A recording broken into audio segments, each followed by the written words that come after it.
I think when we started to move to working from home permanently, it was a massive shift because, we're in the process at the moment of going international with another location. And so I was waking up at 5 a.m., 6 a.m., doing some video calls and so on. And I would see on Slack that some people were logging on at the same time. And I was like, okay, wow, that's early.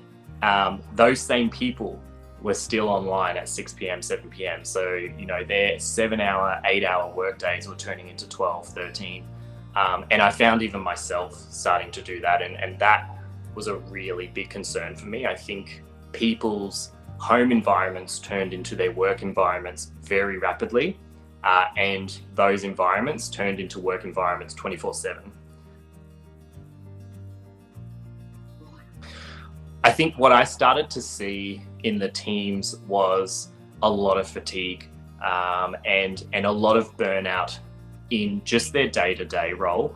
I think, we did a really good job in making sure that a lot of processes that we do, a lot of the ways that we work can go online. So all of that was, in my experience, it was a piece of cake. We did that really, really well. What we didn't really account for was how fatigued people would get in not being able to have those breaks, constantly being in front of their computer, constantly surrounded by their work. It wasn't that whole concept anymore around, I've got my work mobile phone and I'm gonna turn it off because I'm with my family. Now it was just your entire workplace was surrounding you, and being able to switch off from that just wasn't really a reality anymore.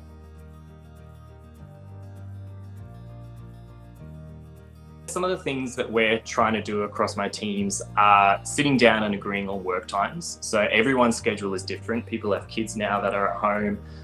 People prefer to work later in the night, earlier in the morning. So getting everyone to vocalize what that work schedule is has helped a lot.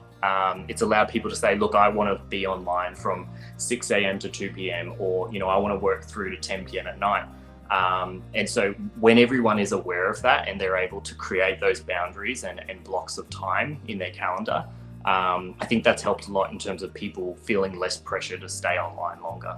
Something else that we're doing is, for me, I keep an eye on Slack. You can see people's lights coming online. You can see the messages that they're responding to. And so I think it's not out of place to give them a gentle nudge and just a reminder. If you're seeing someone posting messages early in the morning, and that same person is then posting messages late at night throughout the day, you can see that there's not a lot of breaks being taken there. It's worth just reaching out to them saying, hey, look, are you working too much? Are you making sure that you're putting your breaks in place? And just kind of revisiting it with them. Probably the biggest thing that I'm trying to do with the teams is lead by example. So as a business, we've been very vocal around make sure you're not working more than 8 hours. Make sure you're taking your lunch breaks. For me, I've lost complete visibility over my staff. And so it's really difficult for me to even know if that's happening without them just telling me. So something that I'm trying to really do there is empower them, make them feel safe, make them feel like it's okay to log off and log on when they need to.